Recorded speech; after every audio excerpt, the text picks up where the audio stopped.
Nah, jika Anda ingin memohon pada satu hal yang mustahil menurut manusia, maka minta dengan menyebut nama Allah yang memberi tanpa batas mustahil di dalamnya. Nama Allah tersebut namanya Wahhab. Wahhab. Ya Allah, Ya Wahhab. Al-Wahhab.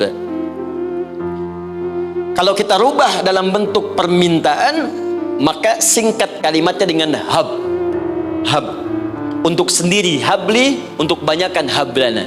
Rabbana hablana min azwajina wa dzurriyyatina qurrata a'yun. Nabi Zakaria minta karena sendiri yang mengalami situasi itu, maka beliau katakan, Rabbi habli, ya Allah, habli min ladunka, ya Allah yang tak punya batas dalam pemberian. Mereka mengatakan aku tak akan punya keturunan. Mereka mengatakan mustahil aku punya anak.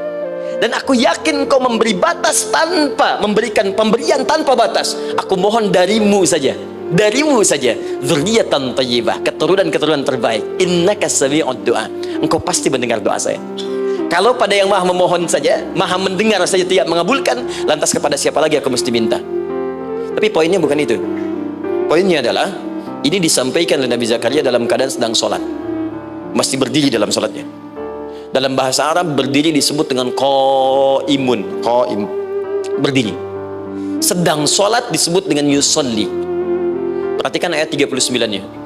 Fanadathul malaikatu wa huwa qaimun yusolli fil mihrab.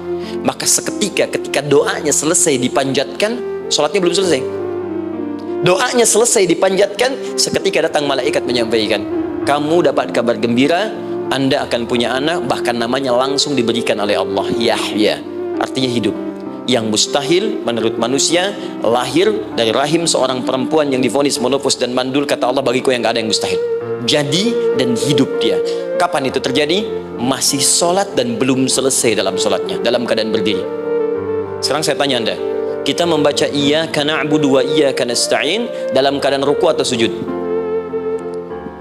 Sujud, berdiri. Berdiri teman-teman, betul kan? Dalam keadaan berdiri saat baca Al-Fatihah, iyyaka na'budu wa iyya. Saat kita mengatakan wa iyyaka nasta'in, Allah balik bertanya, apa yang kamu butuhkan? Nabi Zakaria itu sholat dulu baru minta. Kita umat Nabi Muhammad karena keutamaan nabinya, sebelum sholat dah ditunggu. Butuh apa?